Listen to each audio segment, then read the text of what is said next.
Wala ka bang oven? Tara, gawa tayo ng puto cake. Tignan nyo guys. Ay, grabe. Kailangan lang natin dito ng 5 pirasong itlog, pero yung puti ng itlog lang ang ating gagamitin. At gumamit na rin ako dito ng aking dekuryenteng panghalo. Naglagay na rin ako ng sangkapat na puting asukal. Gagawa tayo ng meringue. At ayan, kapag na-achieve na natin yung stiff or firm peaks ng ating meringue ay pwede na yan. Ayan.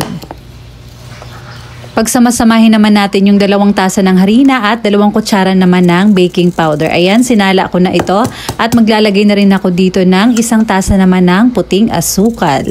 Isunod naman natin yung ating 1 tasa at sangkapat na tubig. Ayan, haluin lang natin to hanggang sa mawala na yung buo-buo.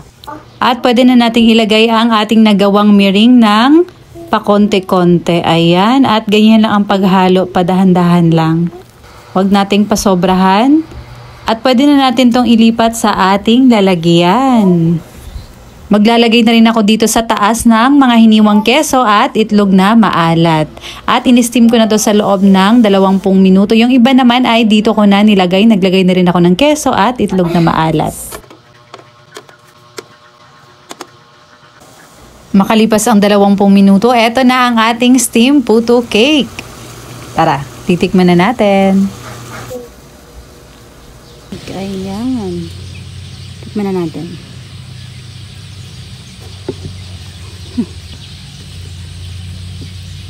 Ayan, tignan nyo. Oh. Tignan nyo guys. Ay, grabe. Kita nyo yan? Ayan oh. Ayan yung kanyang loob. Unang subo para sa inyo.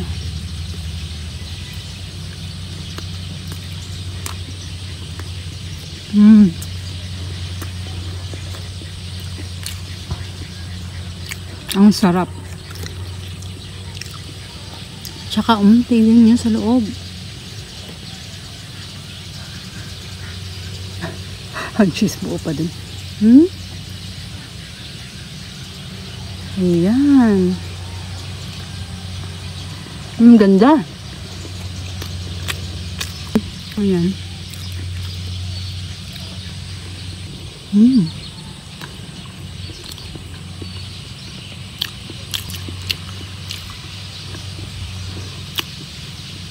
Grabe yung kayang loob, oh. Ganda.